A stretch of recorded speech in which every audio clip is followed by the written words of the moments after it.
Hello friends, myself Raj Gondalia and I'm IELTS and PTE tutorial at Redenwell. So today's our informative session will be on studying in foreign education. Many of you will be interested or will be looking forward to a path for foreign education in your future. So hopefully today's session will be quite informative as well as interesting for you all guys. So we'll be looking at some of the facts of studying abroad, some of the misconception કે જે ખોટી માન્યતાઓ હોય છે સ્ટુડન્ટ્સના દિમાગમાં about studying abroad as well some of the key informations. Okay, so let's start. So why are we here? As I mentioned in today's sessions, what are the facts that we are going to see? કઈ કઈ વસ્તુ આપણે જોવાના છીએ, શું importance છે studying abroad, શું ફાયદા છે, શું સમ ઓફ ધ નેગેટિવ્સ છે ઇન ટર્મ્સ ઓફ કે જો કંઈ છે તો બરાબર. તો આ વસ્તુ આપણે એમાં ચેક કરવાના છે કે to learn something about interesting facts કે જે સ્ટડીંગ અબાઉટના ઇન્ટરેસ્ટિંગ ફેક્ટ્સ છે, મિસકન્સેપ્શન આપણે દૂર કરીશું. ઓપિનિયન ઓપ્શન્સ કયા કયા અવેલેબલ છે, one of the most important factor કે ભાઈ જો તમે સ્ટડીંગ અબ્રોડ વિશે વિચારો છો તો એમાં કયા કયા ઓપ્શન્સ અવેલેબલ છે in terms of તમારી financial situation, in terms of તમારું education and all that. And last, what are the positive and negative sides of studying abroad? Okay. તો જો ફેક્ટની વાત કરીએ તો starting with the first and most important fact that from all over the world, જેમાં minimum 108 109 countries છે profound, એ સિવાયના બી નાના નાના એક બે કન્ટ્રીઝ છે, તો એમાંથી ઓલ ઓવર ધ વર્લ્ડમાંથી in 24 different countries Indian students study કરી રહ્યા છે ઇન પ્રેઝન્ટ. કે જો આજના દિવસની વાત કરો તો વર્લ્ડમાં એટલીસ્ટ મિનિમમ 24 કન્ટ્રીમાં આપણા સ્ટુડન્ટ્સ ફોરેન એજ્યુકેશન મેળવી રહ્યા છે, બરાબર. Second big thing is that numbers have increased by 35% of students going for foreign study in last 3 years. કે જો તમે ઓવરઓલ રેશિયો કાઢો in compare to 1980 to 1990 to current year, તો જે પર યર સ્ટુડન્ટ્સ જવાની સંખ્યા છે in foreign countries for pursuing their foreign education, it has been increased by 35%. એટલે કે જો પર યર પહેલા 100 સ્ટુડન્ટ જતા હતા તો હવે 135 સ્ટુડન્ટ્સ પર યર જાય છે, બરાબર. થર્ડ ફેક્ટ છે કે ભાઈ among all the destinations of G5 country, G5 country એટલે કે જે મેઇન G5 કન્ટ્રીઝ છે, જે Canada, USA, Australia, New Zealand, UK છે, તે one of the top favourite destination છે ઓફ ઇન્ડિયન સ્ટુડન્ટ્સ. કે આઉટ ઓફ આપણે જે 24 કન્ટ્રીઝ કહીએ છીએ એમાંનું મેજોરિટી સ્ટુડન્ટ્સ જો કહીએ કે ભાઈ 70 to 75% સ્ટુડન્ટ્સ જે લોકો ફોરેન એજ્યુકેશન પરસ્યુ કરવા માટે પોતાના કન્ટ્રીથી બહાર જતા હોય છે, જનરલી આ 5 મેઇન કન્ટ્રીમાં જતા હોય છે. કયા કયા છે country? Canada, US, Australia, New Zealand and UK. એમાં પણ યુએસએ અને Canada in sum total they contain somewhere around 45 to 55% of all amount of students. એટલે કે આ 5 કન્ટ્રીમાં થી વાત કરીએ તો કેનેડા અને યુએસએ ના સ્ટુડન્ટ્સ ભેગા થઈને ટોટલ 45 થી 55% સ્ટુડન્ટ્સ નો શેર ધરાવે છે, બરાબર. એટલે એના ઉપરથી ખબર પડે છે કે આ બંને સૌથી હોટ યા તો પ્રાયર ડેસ્ટિનેશન છે for students going study abroad. અને જે રિસેન્ટ ફેક્ટ એ કહી શકો કે even after global pandemic of corona, unexpectedly the number of students going to study abroad has become double. એટલે કે લાસ્ટ યર કરતા આ વખતે ઇવન આફ્ટર કોરોના બહાર જવા વાળા સ્ટુડન્ટ્સની સંખ્યા ઓલમોસ્ટ કેવી થઈ ગઈ છે? ડબલ. ફોર ધ લાસ્ટ બે ઇન્ટેક જે છે સપ્ટેમ્બર અને મે ઇન્ટેક, એમાં એપ્લિકેશન યા તો students getting their offer letter, students paying their fees, આ બધાની વાત કરીએ તો numbers have become double then that of year of 2019. કે ભાઈ 2019માં જે યરમાં જેટલા સ્ટુડન્ટ્સ માટે ઓફર ઇસ્યુ થયા હતા, જે લોકોએ ફીસ પે કરી હતી, એની કરતા ઓલમોસ્ટ ડબલ વ્યક્તિઓ અત્યારે specially Canada and UK. UK માટેનું મેઇન રીઝન એ છે કે recently they have started giving work permit as well as PR just like Canada. તો ત્યાં પણ સ્ટુડન્ટ્સનો ગ્રો એટલો જલ્દી ફાસ્ટ થાય છે. Okay, next session some of the misconception છે. Some of the misconception, let's look at the some of the misconception અને ફેક્ટ્સની વાત કરીએ તો first of all the misconception જે સ્ટુડન્ટ્સમાં હોય છે, it is all about it is very costly to studying abroad, બરાબર. ફર્સ્ટ માઇન્ડમાં તમારે જે આવશે કે ભાઈ સ્ટડીંગ અબ્રોડ માટે તમે જતા હોય તો you will need to pay hefty fees, બરાબર. હેફ્ટી ઇટ મીન્સ કે તમારે સૌથી વધારે ફીસ, વધારે પડતો ખર્ચો કરીને તમારે જવું પડતું હોય છે. એની સામે જો ફેક્ટ્સની વાત કરીએ તો you have economical options if you plan your study smartly. કે જો તમે પહેલેથી બધા જ ઓપ્શનને ક્લેરિફાઈ કરીને સ્માર્ટલી પ્લાન કરો છો તો you have sum of the economical options and you can get your huge scholarship you are eligible. જો તમારું એકેડમિક બરાબર છે as well as your IELTS score is right, so you can get a huge scholarship also in some of the options particularly. Second misconception છે, it is hard to get your visa. કે ભાઈ generally visa મેળવવા શું હોય છે, બહુ જ tricky part હોય છે, બહુ ટફ હોય છે એન્ડ ઓલ દેટ. પણ જો તમારા એકેડમિક ડોક્યુમેન્ટ કરેક્ટ છે, you have a genuine offer letter from the university or colleges, તો કોઈ વરી કરવાની જરૂર નથી. Like you need just a bit guidance. તમારા ડોક્યુમેન્ટેશન રાઈટ હોવા જોઈએ, definitely get your visa. And last misconception છે કે we'll cover the whole fees in the first year of study. Generally સ્ટુડન્ટને શું હોય છે કે ભાઈ બહાર સ્ટડી કરવા જવું છે એટલે ફર્સ્ટ યર હું ભણતા ભણતા જ મારી બધી જ ફીસ કાઢી લઈશ. આ જનરલી બહુ એક મિસકન્સેપ્શન હોય છે. જ્યારે એની સાથે રાઈટ વસ્તુ યા તો ફેક્ટ શું છે, you can cover some fees along with your living expense. Yes, you can cover your living expense. તમે ત્યાં રહેતા રહેતા તમારો જે ખાવા પીવાનો ખર્ચો હોય છે ઇઝીલી મેનેજ કરી શકો છો. એ સાથેનું તમારું જે બેઝિક સેવિંગ હોય છે એમાંથી તમે કવર અપ કરો તો તમે ફર્સ્ટ યરના તમારા 30%, 40%, ઇવન સમ સ્ટુડન્ટ્સ કે manage two gate 60% of their fees. But 100%, as far as my experience, ના, 100% fees કાઢવી in the first year only, not possible. Okay. What are the options available અને એના entry requirement શું છે? બરાબર, option available કે જો તમે પ્લાન કરી રહ્યા છો સ્ટડી ઇન અબ્રોડ માટે તો તમારી પાસે ઓપ્શન્સ કયા કયા અવેલેબલ છે અને એની રિક્વાયરમેન્ટ શું છે. તો ફર્સ્ટ અને મેઇન પ્રાયોર ઓપ્શન છે જે આપણે જનરલી વાત કરીએ કે બહાર જવાનું વિચારતા હોય એટલે સૌથી પહેલી પ્રાયોરિટી મગજમાં આવે તો હોય છે કેનેડા. તો જો કેનેડા માટે તમારે જવાનો વિચાર હોય તો you can either opt for IELTS or PT.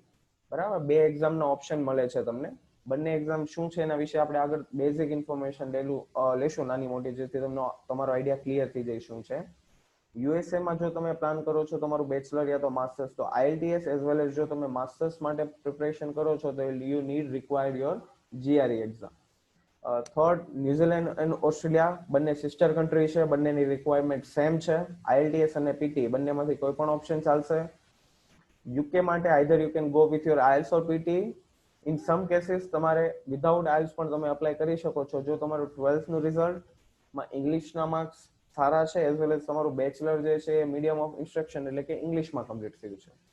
અને લાસ્ટ ઓપ્શન છે એ છે ઇટલીનો. Italy one of the hottest demand વાળું છે બીકોઝ ફ્રી ઓફ એજ્યુકેશન છે, ફ્રી કોસ્ટ એજ્યુકેશન છે, તમારે કોઈ ફીસ પે નથી કરવાની હોતી. Government will give you scholarship up to 5 lakh to 5.5 lakh per year. તો રેવા પીવાની સાથે ઉપરથી 5.5 લાખ રૂપિયા તમને ગવર્મેન્ટ આપે છે. As well as you don't require any IELTS. તમારે કોઈ IELTS ની જરૂરિયાત રહેતી નથી. તો different criteria of eligibility as well as લોકોની ડિફરન્ટ પ્રિફરન્સ પ્રમાણે તમારી પાસે બેઝિક આટલા ઓપ્શન છે.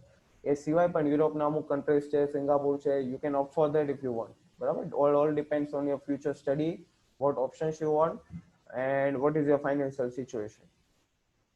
ઓકે, જેવી કે આપણે વાત કરી કે ભાઈ બેઝિક તમારે મોસ્ટલી એક્ઝામમાં તમે જોશો તો તમારે IELTS ની રિક્વાયરમેન્ટ રહેતી હોય છે. તો વોટ ઇઝ IELTS? તો ફર્સ્ટ ઓફ ઓલ તો એની ફૂલ ફોર્મની વાત કરીએ તો IELTS નું ફૂલ ફોર્મ છે international English language testing system. એટલે કે જ્યારે પણ તમારે કોઈ ફોરેન કન્ટ્રીમાં સ્ટડી કરવા માટે જવું હોય છે તો એની ઇંગ્લિશ પ્રોફિશિયન્સી ચેક કરવા માટે તમારે એક એક્ઝામ આપવી પડતી હોય છે, એને IELTS કહેવામાં આવે છે. એના 4 મોડ્યુલમાં તમારી એક્ઝામ હોય છે, લિસનિંગ, રીડિંગ, રાઇટિંગ અને સ્પીકિંગ. ચારે 4 પાર્ટની તમારે એક્ઝામ દેવાની હોય છે. ચારે 4 જે સ્કોરિંગ ક્રાઇટેરિયા હોય છે 9 બેન્ડ્સ હોય છે. જેમાં આપણે 100% આવતા હોય છે એમાં લોકોના 9 બેન્ડ્સ હોય છે. લિસનિંગની વાત કરીએ તો 40 MCQ ની ક્વેશ્ચન હોય છે, 45 મિનિટ્સ ટાઈમ હોય છે. રીડિંગની વાત કરીએ તો 40 MCQ, 60 મિનિટ્સ ટાઈમ. રાઇટિંગની વાત કરીએ તો તમારે એક એસે લખવાનું હોય છે એઝ વેલ એઝ ગ્રાફને એક્સપ્લેન કરવાનો હોય છે ઇન 150 વર્ડ્સ. તમારો એસે હોય છે 250 વર્ડનો હોવો જોઈએ. ફરીથી એસે તમારો 250 વર્ડનો હોવો જોઈએ, ગ્રાફ તમારો 150 વર્ડનો હોવો જોઈએ અને ઇન સમ ટોટલ તમારી પાસે ટોટલ ટાઈમ છે 60.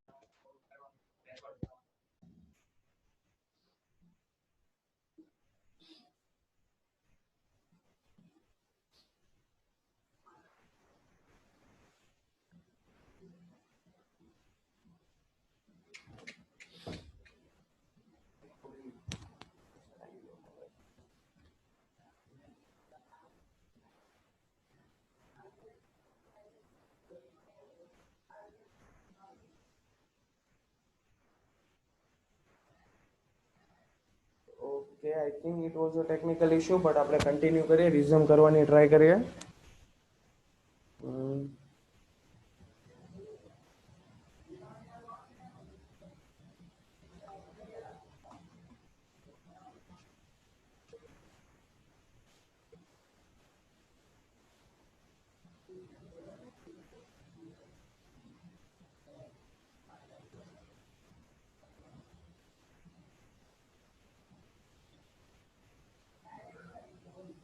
ઓકે, સો આપણે હતા કે વોટ ઇઝ IELTS, રાઈટ? તો રાઇટિંગમાં વાત કરીએ એમ એ રીતના તમારે 250 વર્ડનો એસે લખવાનો છે, એઝ વેલ એઝ તમારે 60 મિનિટની અંદર બીજો એક ગ્રાફ પણ કમ્પ્લીટ કરવાનો છે, અને સ્પીકિંગનું તમારું ઇન્ટરવ્યુ હશે એ 15 મિનિટનું થવાનું છે, રાઈટ? ઓકે, નેક્સ્ટ વાત કરીએ કે ભાઈ પોઝિટિવ ઓફ સ્ટડીંગ અબ્રોડ શું છે. સ્ટડીંગ અબ્રોડના તમારી પાસે ફાયદા શું રહેવાના છે? તો ફર્સ્ટ ઓફ ઓલ અને મેઇન બેનિફિટ છે એક્સપોઝર ટુ ન્યૂ કલ્ચર. તમને નવું કલ્ચર એક્સપ્લોર કરવાનો ચાન્સ મળે છે, નવું કલ્ચર શું છે એ શીખવાનો ચાન્સ મળે છે. સેલ્ફ ડિપેન્ડન્સી, તમે ત્યાં પોતાની જાત ઉપર કઈ રીતના ડિપેન્ડન્ટ રહીને શીખવું એ તમે શીખી શકો છો.